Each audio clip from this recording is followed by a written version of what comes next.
Find the general solution for x in the equation sin x minus sin 2x equals 0. You can ask yourself, where do I start with this? Don't be scared to start. One possibility is to say that sin x equals sin 2x, because now I have a sine ratio which is equal to a sine ratio.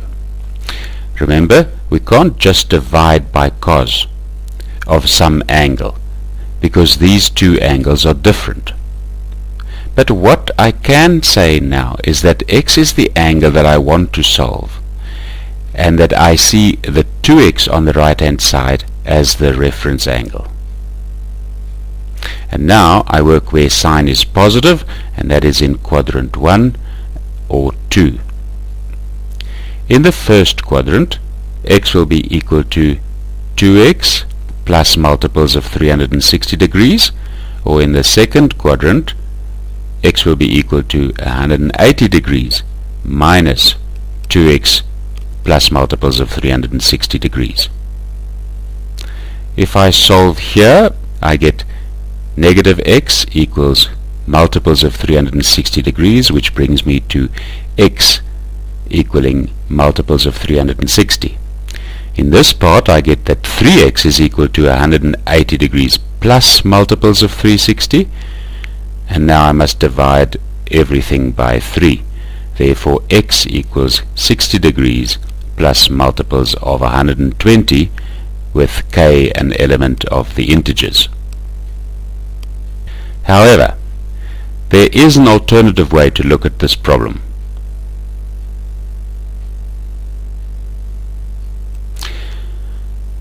You might have seen immediately that sine of 2x is a double angle. So you might rather write sine of 2x as 2 sine x cos x. But in the next step we see that these two terms, there is a common term, sine of x. Factorize, and there will be 1 minus 2 cos x in the brackets, and of course this equals 0. Remember, don't divide by sine x to remove it now. What we will say now is that sine x equals 0, or the bracket 1 minus 2 cos x equals 0. Now remember, where is the sine graph equal to 0? It is at 0 degrees, at 180 degrees, and at 360 degrees. Or if you look at the negative side, at minus 180 degrees, etc. So we can say that sine x equals 0 at multiples of 180 degrees. What we will get on this side is that 2 cos x equals 1, therefore cos of x equals a half. When I calculate, using my calculator, second function cos of a half, I get 60 degrees. So in the first quadrant, x will equal 60 degrees plus multiples of 360, or in the fourth quadrant, x will be equal to 360 minus 60 degrees, which is 300 degrees, plus multiples of 360. With, of course, k being an element of the integers. When we look at the black answer up here, and then the blue answer down here, it looks like two entirely different solutions. Let's test if they're not perhaps the same. Let's make ourselves a specific solution, and we'll say that we want the specific answer of these two equations in the interval 0 to 360 degrees. This means that I have to fill in values for k, which will give me angles that fall within this interval. So x will be an element. If I make k 0, it's 0 degrees. When k is 1, it's 360 degrees. And I can't go further, or I will be outside the interval. In this equation, if I make k 0, I get 60 degrees. When k is 1, it's 60 plus 120 degrees, which gives me 180 degrees. and if I make k 2, then it's 240 plus 60, which is 300 degrees, and that is still within the interval. And so those are the angles that lie within the interval. Now let's do exactly the same with the blue equation. If I make k 0, I get 0 degrees. When k is 1, I get 180 degrees. k2 gives me 360 degrees. And here, if k is 0, I get 60 degrees, and I can't go further, then I would lie outside the interval. And here, if k is 0, it will be 300 degrees. Can't go further, otherwise it will lie outside the interval. Compare these two solutions. Can you see that they are exactly the same?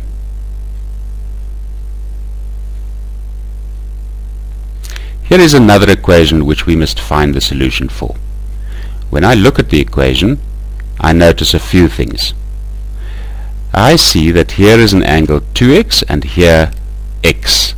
I would like these angles to be the same. Another thing I see is that here is a constant.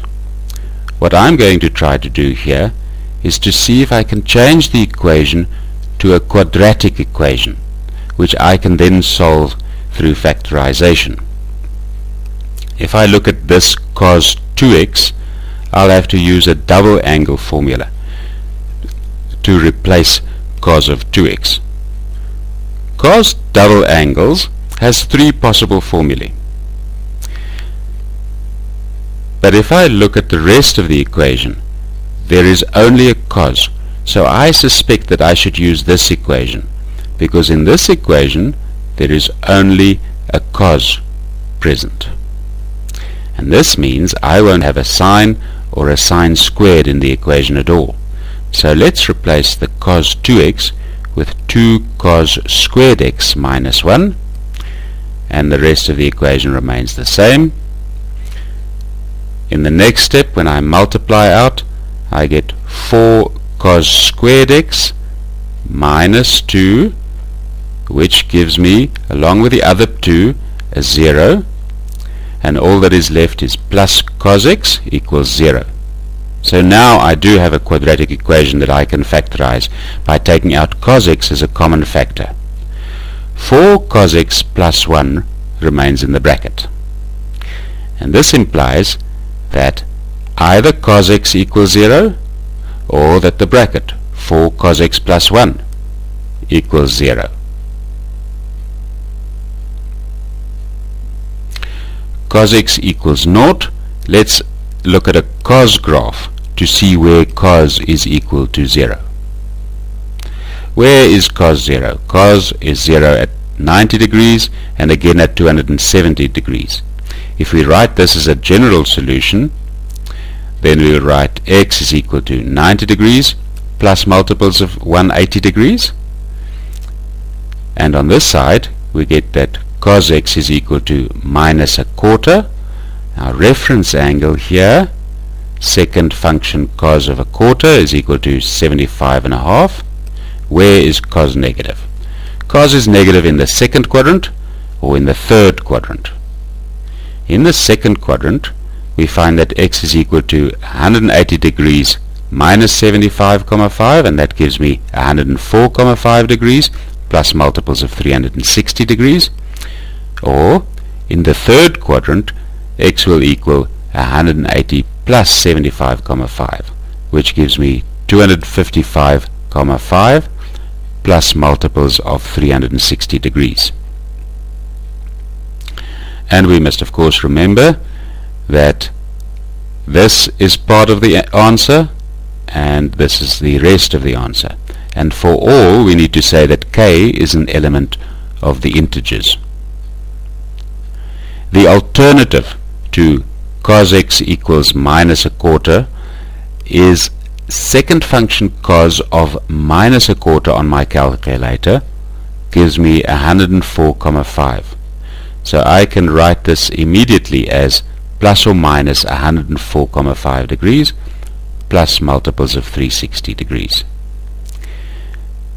Then plus 104,5 is the angle that lies in the second quadrant and minus 104,5 in the third quadrant.